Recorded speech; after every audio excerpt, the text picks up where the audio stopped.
तर आजच्या ब्लॉगमध्ये परत एकदा स्वागत आहे मित्रांनो. आज आपण बघणार आहे डिजिटल दुसऱ्या कंपनीचं लॉक, दुसऱ्या म्हणजे ओझोन कंपनीचं लॉक.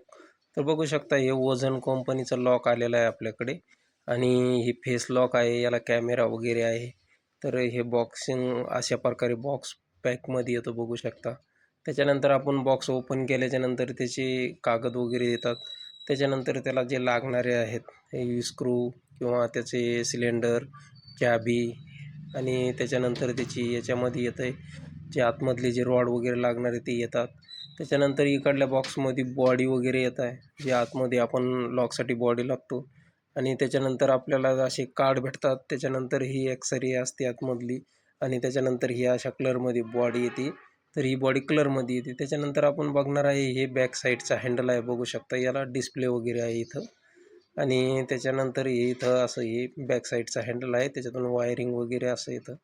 तर हे ओझोन कंपनीचं आहे. आणि त्याच्यानंतर त्याच्या आतमध्ये जे आहे तर ही बॅटरी आलेली आहे बघू शकता. ही अशी बॅटरी येते ओझोनमध्ये, तशी याच्यामध्ये पण येते, पण याच्यामध्ये एकच येते, त्याच्यामध्ये 2 येत्या बॅटऱ्या.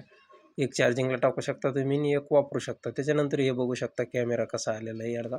तर याला इथं कॅमेरा आलेला आहे ओझोनचा आणि हे पाठीमागून सनी या पद्धतीनं आहे. याचे 2 वायर आलेले आहेत याला आणि इथं इन्स्टॉलेशनचं आपण करणार आहे.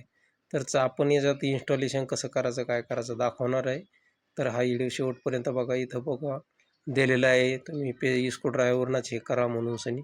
त्याला दुसरं कशानं प्रेस वगैरे करू नका आतल्या बटनाला, कारण त्याचे चान्सेस असतात वायरिंग वगैरे निघण्याची, त्याच्यामुळं ते नाही म्हणतात. आणि इकडच्या साईडला डिस्प्ले वगैरे. आता आपण हे लॉक इन्स्टॉलेशन केलेलं आहे बघू शकता. आता इथं वरती कॅमेरा आहे, मधामध्ये डिस्प्ले आहे आणि खाली फिंगरप्रिंट आहे. तर हे आता प्रॉपर आपण वर्क करायला लागलेलं आहे बघू शकता. आता हे असे हिचे रॉड बाहेर येतात इकडल्या साईडला, हे पूर्ण रॉड येतात आणि हे सिक्युरिटीमध्ये आहेत. आणि पाठीमागच्या साईडला इथं डिस्प्ले आहे, जे आपण हे केल्याच्यानंतर इथून आपण ऑन ऑफ करू शकतो. तर इकडल्या साईडला डिस्प्ले आहे. तर समजा आपण इथं डिस्प्लेवर टच केलं की हे टच केल्याच्यानंतर आपल्याला जे बॅक साईडचा फ्रंट साईडचं आहे कोण आलेलं आहे ते दिसतं, हे बघू शकता.